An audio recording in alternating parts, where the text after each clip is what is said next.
அரசியல் அதிகாரத்திற்கும் கலைக்கும் இடையில் எப்பொழுதும் ஒரு போர் நடந்து கொண்டுதான் இருக்கின்றது. கையில் எந்தவித ஆயுதங்களும் இல்லாத கலைஞர்கள் ஒரு அரசாங்கத்தையே அசர வைக்கின்ற அல்லது ஒரு அரசாங்கத்தையே பயப்பீதிக்குள் கொண்டு வர வைக்கின்ற ஒரு பெரிய சக்தியினை அவர்கள் தங்களுடைய கைகளில் வைத்திருக்கின்றார்கள். அதுதான் மக்கள் சக்தி என்ற அந்த பெரிய சக்தி ஒவ்வொரு கலைஞனுக்கு பின்னாலும் திரண்டிருக்கின்றது. அரசாங்கங்கள் இந்த மக்கள் சக்தியை பார்த்துத்தான் பயப்படுகின்றது. இதனால் தான் அதிகாரத்தில் இருப்பவர்களுக்கு கலைஞர்கள் என்றால் ஆகாத ஒரு மனநிலையில் இருக்கின்றார்கள்.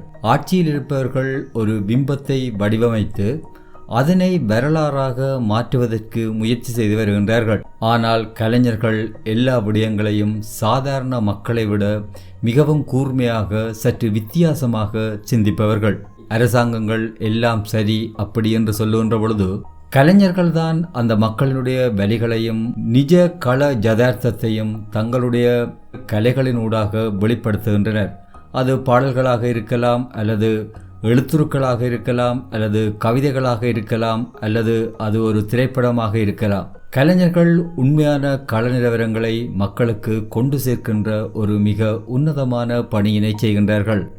இதுதான் அதிகாரத்தில் உள்ளவர்களுக்கு எப்பொழுதும் சிம்ம சொப்பனமாக இருக்கின்றது. இப்படியான கலைஞர்களுடைய இந்த செயற்பாடுகள் தான் அரசாங்கங்களினுடைய பிம்பங்களை உடைக்கின்றது. இப்படி தன்னுடைய கலை மூலம் ஒரு பெரிய சாம்ராஜ்யத்துக்கே சிம்ம சொப்பனமாக இருந்த ஒரு பெண்மணியினுடைய வரலாற்றினைத்தான் இன்றைய இந்த பதிவில் நான் உங்களோடு பகிர்ந்து கொள்ளப் போகின்றேன்.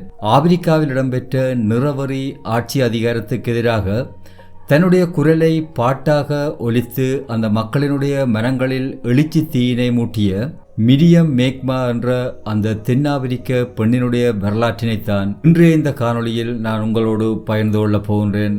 வாருங்கள் வீடியோவுக்குள்ள போவோம். 1932 ஆண்டு தென்னாப்பிரிக்காவில் இருக்கின்ற ஜோகன்பர்க் என்று சொல்லப்படுகின்ற இடத்தில் மிரியம் அவர்கள் பிறக்கின்றார்.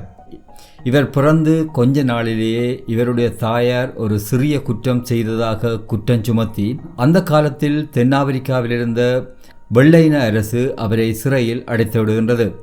கைக்குழந்தையாக இருந்த மிரியமும் தாயாருடன் தன்னுடைய கணிசமான காலங்களை சிறையிலேயே கழிக்கின்றார்.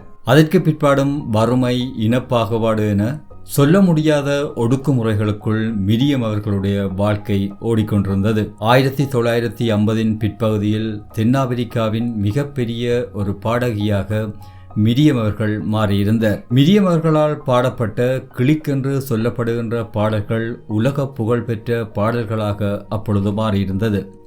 மிரியமுடைய பாடல்கள் வெறுமெனவே உற்சாகமூட்டுகின்ற அல்லது பொழுதுபோக்குக்கான பாடல்களாக அவை காணப்படவில்லை. அவைகள் தென்னாப்பிரிக்க மக்களுடைய கலை, கலாச்சாரம், அந்த மக்களினுடைய பண்பாடு போன்ற விடயங்களை உள்ளடக்கிய பாடல்களாகத்தான் அவை காணப்பட்டன.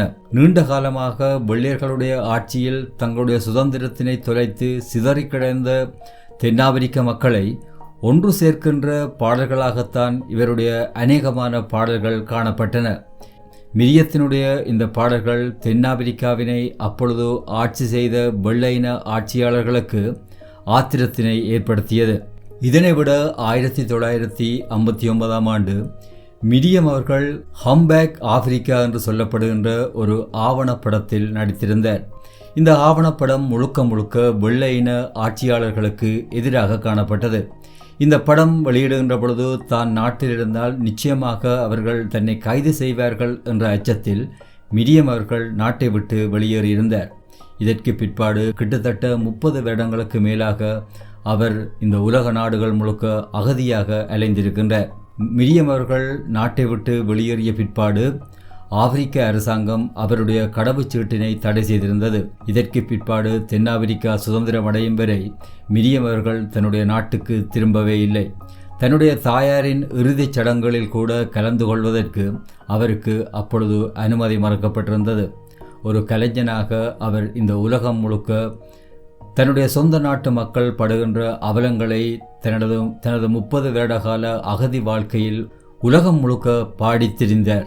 1963 ஆண்டு மிரியம் அவர்களுக்கு ஐக்கிய நாடுகள் சபையில் உரையாற்றுவதற்கு ஒரு சந்தர்ப்பம் கிடைத்தது. அந்த சந்தர்ப்பத்தினை பயன்படுத்தி தன்னுடைய தென்னாப்பிரிக்க மக்களினுடைய விடுதலைக்காக அவர் ஐக்கிய நாடுகள் சபையில் ஒரு மிகப்பெரிய உரையினை ஆற்றியிருந்தார். இது அப்பொழுது உலகத் தலைவர்களுடைய மனச்சாட்சியினை உறுத்திய ஒரு விடயமாக சொல்லப்படுகின்றது. இப்படி தொடர்ச்சியாக தென்னாப்பிரிக்காவினுடைய விடுதலைக்காக தனது பாடல்களை பாடித் திரிந்த மிரியம் அவர்கள் 1990ஆம் ஆண்டு நெல்சன் மண்டேலா அவர்கள் சிறையிலிருந்து மீண்ட பிற்பாடு மிரியம் அவர்கள் தன்னுடைய சொந்த நாட்டுக்கு கிட்டத்தட்ட 30 வருடங்களுக்கு பிறகு சென்றிருந்தார். இங்கு நாங்கள் ஒரு முக்கியமான விஷயத்தினை பார்க்க வேண்டியிருக்கின்றது. ஒரு தனி மனிதனோட குரல் எப்படி ஒரு அரசாங்கத்தையே பணிய வைக்கின்றது என்பதற்கு மிரியம் அவர்கள் ஒரு மிகச்சிறந்த உதாரணமாகும். மிரியம் அவர்களுடைய பாட்டிலிருந்த உண்மை துப்பாக்கியை விட வலிமையாக இருந்தது. உலகம் முழுக்க அவர் தன்னுடைய மண்ணின் வலியை பாடினார். ஒவ்வொரு மேடையிலும் தென்னாப்பிரிக்காவில் இடம்பெறுகின்ற அந்த கொடுமைகளை உலகத்தின் கண்ணுக்கு முன்னாடி கொண்டு வந்தார். இசைக்காக வேண்டியே தன்னுடைய வாழ்நாளை முழுமையாக செலவழித்த மிரியம் அவர்கள் 2008ஆம் ஆண்டு இத்தாலியில் இடம்பெற்ற ஒரு இசை விழாவில் பாடிக்கொண்டிருந்த பொழுதே மேடையில் மயங்கி விழுந்து தன்னுடைய உயிரை விட்டார். மக்களுக்காக வாழுகிறவர்கள்தான் வரலாறு முழுக்க வாழ்கின்றார்கள். இதனால்தான் அதிகாரத்தில் இருப்பவர்கள் பொதுவாக கலைகளையும் கலைஞர்களையும் வெறுக்கின்றார்கள். மிரியம் அவர்களுடைய வாழ்க்கை வரலாறு உங்களுக்கு வேறு யாராவது கலைஞர்களை நினைவுபடுத்துகின்றதா?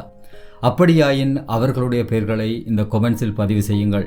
மீண்டும் இன்னும் ஒரு காணொளியில் உங்களை சந்திக்கும் வரை உங்களிடமிருந்து விடைபெற்றுக் கொள்கின்றேன். நன்றி, வணக்கம்.